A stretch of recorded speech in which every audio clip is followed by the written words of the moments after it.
Hello, everyone. Welcome to Salisbury Cathedral's daily reflection for the 9th of December. I'm Robert Titley, the Cathedral's Canon Treasurer.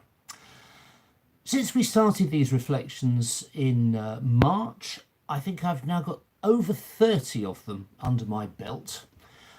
We have been worried that we might run out of steam after a while, but a lot of you have been quite appreciative about these, about how they come across to you, and so we've sailed on, and we never quite seem to run out of things to say. There always seems to be something, either in the great public sphere of events or in our more intimate worlds, that prompts a thought or two and enables us to pull something out of the bag.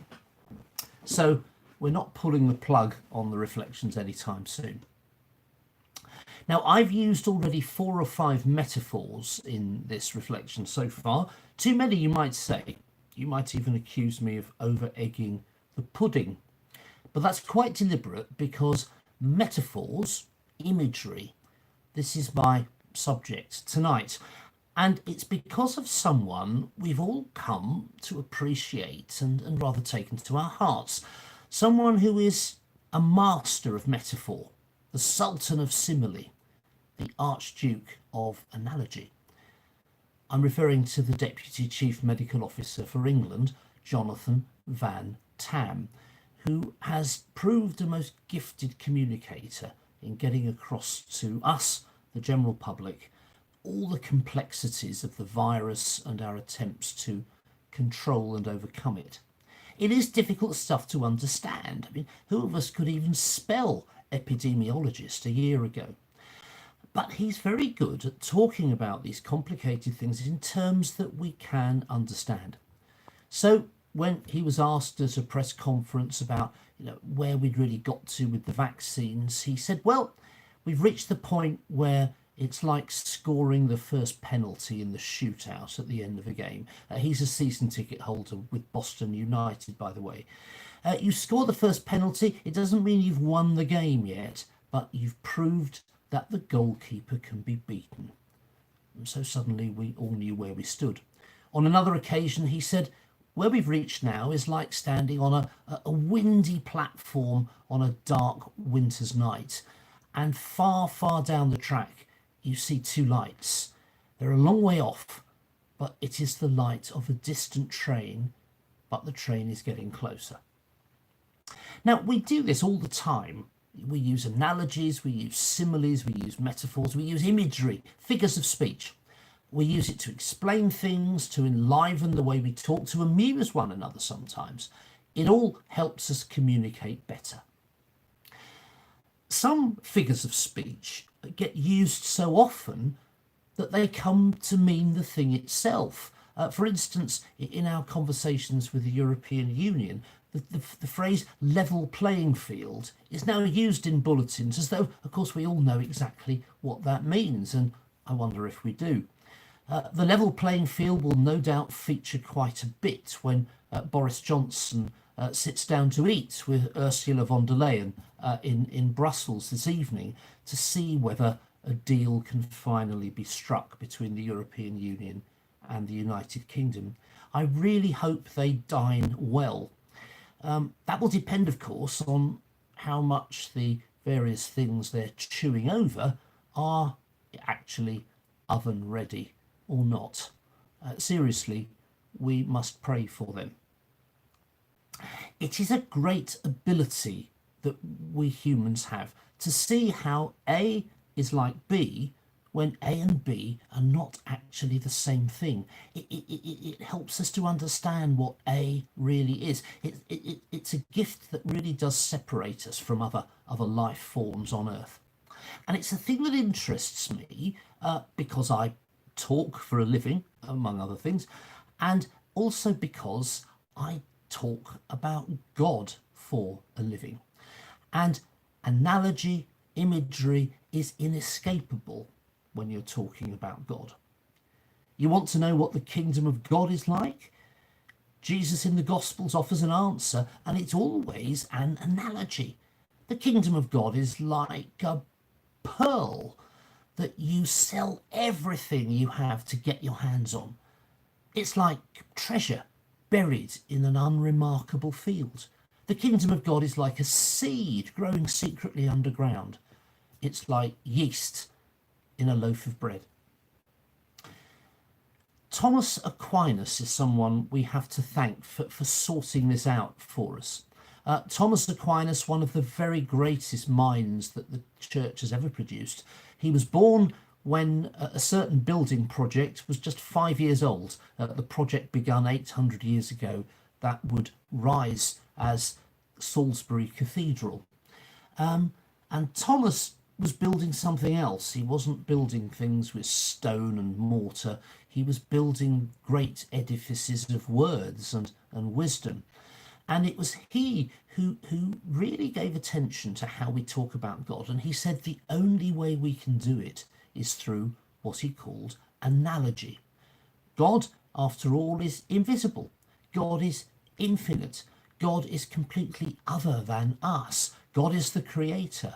We're the creatures. So the only way we can talk about God in ways that we can understand is by looking around us and finding finite, familiar things that speak of God, that point to God, the God who is infinite and other. That's why the pages of the Bible are littered with imagery, analogy, simile, figures of speech. Why on page after page God is called Lord or King or Mother or Judge or is compared to a spouse in a marriage or is said to be our rock. None of these things literally defines God. Each of them in their limited particular way points beyond themselves and says, spend some time with us, with this image, and we will point to what the unknowable God is like. But what if you really want to know God? You may feel that images only get you so far. So what more can you do? The temptation is to turn the image into the thing itself, to be unsatisfied with saying God is my rock and turning the rock into God. That's the path of idolatry, which the Hebrew prophets are so constant in warning against, because it leads in very harmful directions and because it simply doesn't work. And we have no shortage of our modern versions of idolatry, by the way. Well, that's a dead end if you want to know God. But what if God really wants to be known because he loves us limited creatures so much? Well, that reverses the current in a rather creative way.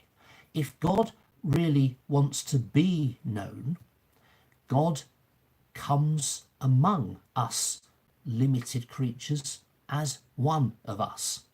This is not idolatry, this is incarnation, to use the technical theological term. God taking on our flesh and blood in Jesus, born of Mary, who can be seen and who can be known. It is that outrageous claim which is at the heart of Christmas, a Christmas which is going to be like no other that any of us has celebrated, but Christmas which has at its heart something unalterable, that God takes on our human flesh in the birth of Jesus, the Son of Mary. And that claim is either false or it changes everything. Because if the claim is true, that means that there is no human predicament so terrible, and we've no shortage of terrible human predicaments in this season of the coronavirus. It means that no human predicament is so terrible that it is beyond God's reach to know and to touch and to inhabit and to transform. Now, of course, we have metaphor and imagery for that as well. Our Christmas hymns and Christmas carols are full of images, trying to help us to get a sense of just how this incredible outrageous claim might be something that we can grasp, something we can understand. When Jonathan Van Tam was talking about the arrival of the vaccine, he went back to that distant train coming down the track on a dark, cold winter night. And he said, well, now that train has stopped. It's slowed down safely. It's stopped in the station and the doors have opened. We, in our Christmas hymns and carols, and we can't sing them all together in church yet, but let's try and sing them in other ways, in the ways that we're allowed to do, because that is something that is very much at the heart of Christmas worship. We have our own imagery to talk of the safe arrival of God in our world as Emmanuel, one of us. As Charles Wesley put it, the God who is pleased as man with man to dwell. Jesus, our Emmanuel. We're not quite there yet. Have an expectant last 2 or 3 weeks of Advent and a very joyful Christmas when it comes. Thank you very much for your time, and may God indeed be one with you.